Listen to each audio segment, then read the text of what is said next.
بسم اللہ الرحمن الرحیم۔ حضرت عمر رضی اللہ تعالیٰ عنہ اور ایک جادوگر کا واقعہ۔ اسلام قبول کرنے سے کئی سال پہلے حضرت عمر بن خطاب رضی اللہ تعالیٰ عنہ ایک تجارتی قافلے کے ساتھ مال لے کر مکہ سے شام گئی۔ قافلے میں قریش کے کئی اور بڑے سردار بھی شامل تھے۔ یہ قافلہ شام کے سب سے بڑے شہر دمشق گیا اور وہاں اپنا مال بیچ کر مکہ واپس روانہ ہوا۔ تھوڑا سا فاصلہ طے کرنے پر حضرت عمر رضی اللہ تعالیٰ عنہ کو یاد آیا کہ ان کی ایک رشتہ دار خاتون نے انہیں کچھ سونا دیا تھا کہ اسے بیچ کر اس کے لیے کچھ کپڑے وغیرہ لیتے آئیں۔ انہوں نے اپنے قافلے کے ساتھیوں سے کہا کہ فلاں عورت کا کام کرنے واپس دمشق جا رہا ہوں، کوشش کروں گا کہ یہ کام کر کے جلدی واپس آ جاؤں۔ حضرت عمر دمشق واپس گئے تو بازار بند ہو چکے تھے۔ مجبوراً وہ ایک مسافر خانے میں ٹھہرے اور سو گئے۔ تھوڑی دیر کے بعد اللہ کا ایک بندہ مسافر خانے میں آیا۔ اس نے حضرت عمر کو جگایا اور اپنے ساتھ اپنے گھر لے آیا۔ یہ بات واضح نہیں تھی کہ وہ شخص حضرت عمر کو پہلے سے جانتا تھا یا ان کے والد خطاب سے ان کی واقفیت تھی۔ انہوں نے حضرت عمر کی بڑی خاطر مدارت کی۔ کھانا کھا کر تو وہ سو گئی اور ان کا میزبان رات بھر عبادت کرتا رہا۔ صبح کو حضرت عمر بیدار ہوئے تو ان کے میزبان نے کہا کہ اکیلے بازار مت جانا، بازار میں لٹیرے اکثر مسافروں کو لوٹتے رہتے ہیں، میرے ساتھ چلنا۔ یہ کہہ کر وہ سو گیا کیونکہ رات بھر جاگ رہا تھا۔ حضرت عمر نے اسے جگانا مناسب نہیں سمجھا اور اکیلے ہی بازار چلے گئے۔ ابھی بازار کھلا بھی نہیں تھا۔ وہ بازار کھلنے کا انتظار کرنے لگے۔ کچھ دیر کے بعد ایک عیسائی پادری اپنے نوکروں کے ساتھ آیا اور حضرت عمر کی طرف اشارہ کر کے اپنے نوکروں کو حکم دیا کہ اس شخص کو پکڑ لو، یہ گرجے کا کام بہت اچھی طرح سے کر لے گا۔ اس زمانے میں حضرت عمر بڑے تنومند پہلوان تھے۔ پادری کے نوکروں نے ان کو پکڑ لیا اور ایک پرانے گرجے میں لے گئے۔ پادری نے ان کو ایک ہتھوڑا دیا اور ان کو گرجے کی ایک دیوار توڑنے پر لگا دیا۔ ایسا معلوم ہوتا تھا کہ وہ اس جگہ پر ایک نیا گرجا بنوانا چاہتا تھا۔ حضرت عمر دن بھر کام کرتے رہے۔ کہیں شام کو جا کر چھٹی ملی۔ وہ تھکے ہارے واپس مسافر خانے میں آ کر بیٹھ گئے۔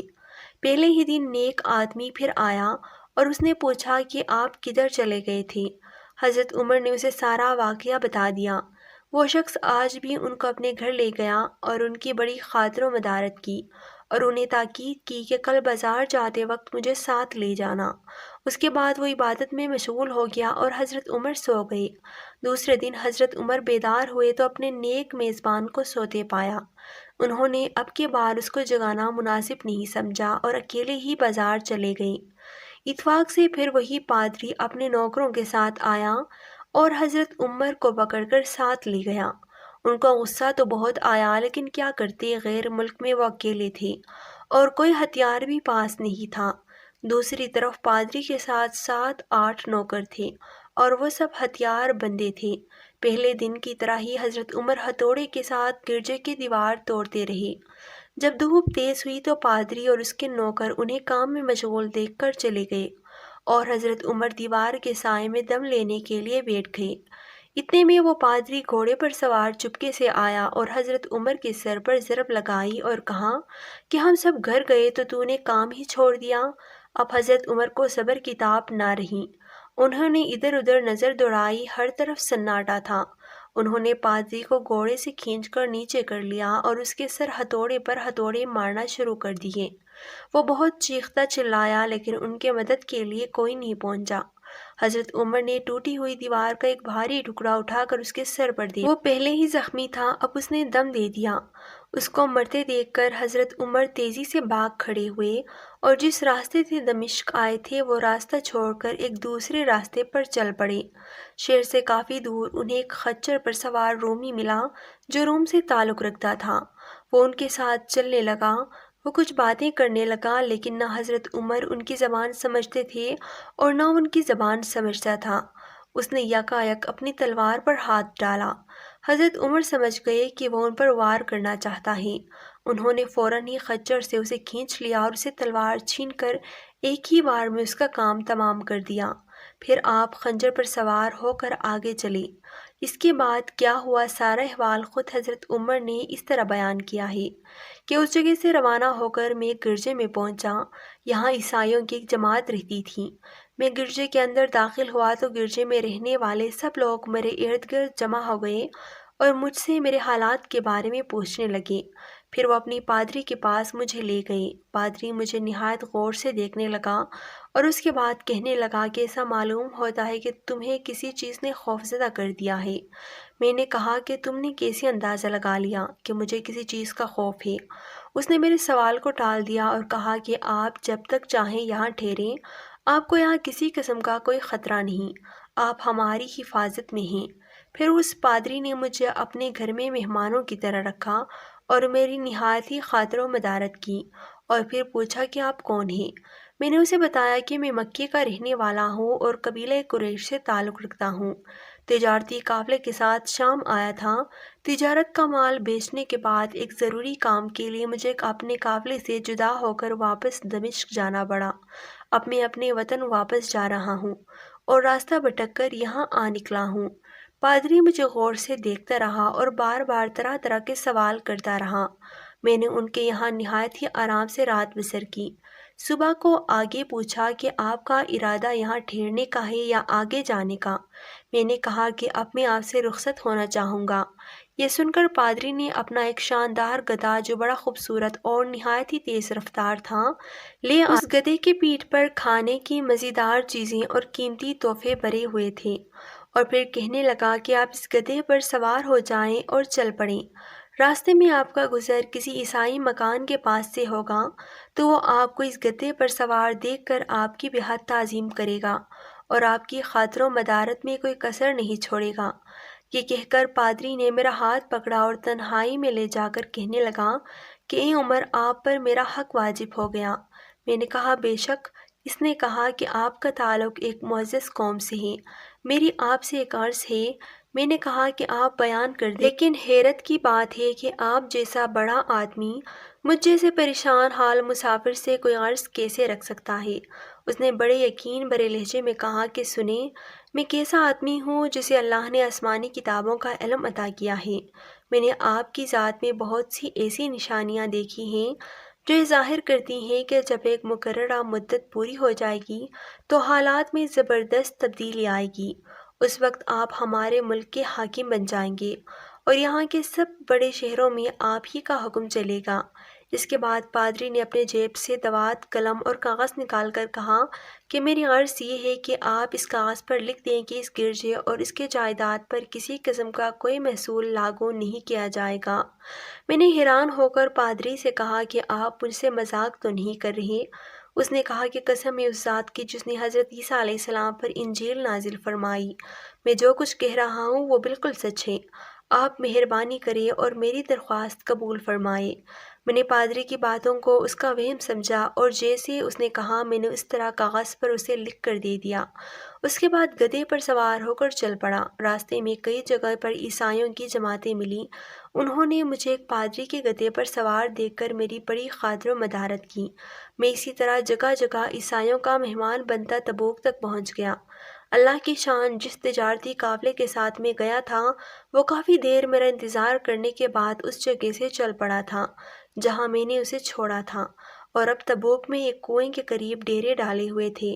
قافلے والے میرے ساتھی مجھے دیکھ کر میری طرف دوڑ پڑے اور مجھ سے مل کر بہت خوش ہوئے اور کہنے لگے اے ابن خطاب، ہم لوگ تمہارا انتظار کرتے کرتے بالکل مایوس ہو گئے، تو ہم نے اس مکان کو کچھ کر دیا جہاں سے تم واپس دمشق گئے تھے، مگر تمہارے بارے میں ہمیں سخت پریشانی تھی۔ یہ تو بتاؤ کہ اتنے دن تم کہاں رہے؟ میں نے وہ تمام حالات بیان کیے جو مجھے پیش آئے۔ تھوڑے ہی عرصے بعد قریش کی مجلسوں میں آپ صلی اللہ علیہ وآلہ وسلم کا ذکر ہونے لگا۔ یہ لوگ اس بات پر چڑھتے تھے کہ محمد صلی اللہ علیہ وآلہ وسلم اپنے آپ کو اللہ کا رسول کہتے ہیں، لوگوں کو بتوں کی پوجا کرنے سے منع کرتے ہیں اور ایک اللہ کو ماننے پر زور دیتے ہیں۔ جلد ہی اللہ تعالیٰ نے اسلام کو ظاہر کر دیا اور مجھے یقین ہو گیا کہ حالات وہی صورت اختیار کر رہے ہیں جس کی طرف آسمانی کتابوں کے عالم شام کے پادری نے اشارہ کیا تھا۔ نبوت کے چھٹے سال حضرت عمر نے اسلام قبول کر لیا اور رسول اللہ صلی اللہ علیہ وآلہ وسلم کے جان نثار ساتھی بن گئے۔ 11 ہجری میں آپ صلی اللہ علیہ وآلہ وسلم اس دنیا سے رخصت ہوئے تو حضرت ابوبکر صدیق رضی اللہ تعالیٰ عنہ مسلمانوں کے پہلے خلیفہ بنے۔ 13 ہجری میں انہوں نے وفات پائی تو حضرت عمر رضی اللہ تعالیٰ عنہ خلیفہ بنے۔ ان کے سفر نامے کی روایات کرنے والی راوی کا بیان ہے کہ حضرت عمر فاروق رضی اللہ تعالیٰ عنہ اپنی خلافت کے زمانے میں شام تشریف لے گئے تو ایک بہت بوڑھا آدمی جس کے بال برف کی طرح سفید ہو چکے تھے عیسائیوں کی ایک جماعت کے ساتھ ان کی خدمت میں حاضر ہوا اور عرض کیا کہ امیر، کیا آپ مجھے جانتے ہیں؟ حضرت عمر رضی اللہ تعالیٰ عنہ نے فرمایا کہ اگر آپ شام کے فلاں شہر کے پادری ہیں تو میں آپ کو پہچانتا ہوں۔ اس نے کہا کہ جی ہاں، میں وہی پادری ہوں۔ حضرت عمر فاروق رضی اللہ تعالیٰ عنہ نے فرمایا کہ میں نے آپ سے لکھ کر جو عہد کیا تھا وہ آج بھی قائم ہے۔ اللہ تعالیٰ نے اپنے رسول صلی اللہ علیہ وآلہ وسلم کے ذریعے ہمیں عزت بخشی۔ انہوں نے ہمیں اللہ تعالیٰ کے پسندیدہ دین اسلام کی طرف دعوت دی اور ہم نے یہ دعوت قبول کی۔ آپ ہی نے مجھے ان باتوں سے آگاہ کیا تھا۔ اب آپ کو کون سی چیز اسلام کو قبول کرنے سے روکتی ہے؟ بوڑھے پادری نے حضرت عمر کی باتیں سن کر اسی وقت اپنے ساتھیوں سمیت کلمہ پڑھ کر اسلام کی دولت حاصل کر لی۔ حضرت عمر رضی اللہ تعالیٰ عنہ کو جادوگروں سے بہت نفرت تھی۔ انہیں جہاں کہیں بھی پتہ چلتا کہ وہاں کوئی جادوگر ہے تو حضرت عمر رضی اللہ تعالیٰ عنہ انہیں قتل کرنے کا حکم دے دیتے۔ حضرت عمر رضی اللہ تعالیٰ عنہ کے دور میں ایک شخص تھا جو لوگوں کو بتا دیا کرتا تھا کہ تمہارے ہاتھ میں کتنی کنکڑیاں ہیں۔ وہ یہ ظاہر کرتا تھا کہ مجھے غیب کا علم ہے۔ ایک دفعہ حضرت عمر رضی اللہ تعالیٰ عنہ نے اس جادوگر کو بلایا اور اپنے سامنے بٹھا لیا۔ پھر آپ رضی اللہ تعالیٰ عنہ نے اپنا ہاتھ پیچھے کیا اور اپنے ہاتھ میں کچھ کنکڑیاں اٹھا لی۔ پھر جادوگر سے کہا کہ چل بتا میرے ہاتھ میں کیا ہے؟ جادوگر نے کہا کہ آپ کے ہاتھ میں کنکڑیاں ہیں۔ پھر آپ رضی اللہ تعالیٰ عنہ نے بتایا کہ بتاؤ کتنی کنکڑیاں ہیں؟ جادوگر نے کہا کہ 5 کنکڑیاں ہیں۔ آپ رضی اللہ تعالیٰ عنہ نے پھر اپنا ہاتھ پیچھے کیا اور پھر کچھ کنکڑیاں اٹھا لی۔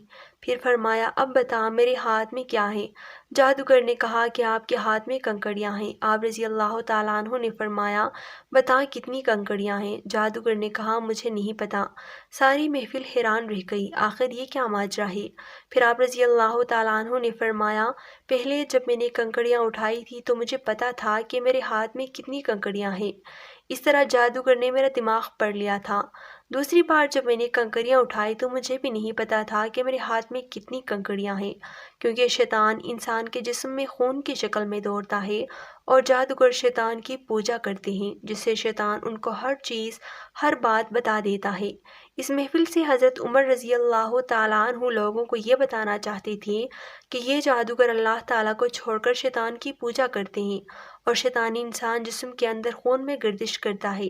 اسے ہمیں پتہ چلتا ہے کہ جو بات ہمیں پتہ ہوگی وہی ان جادوگروں کو بھی پتہ ہوگی، جو ہمیں نہیں معلوم ہوگی تو ان جادوگروں کو بھی نہیں معلوم ہوگی۔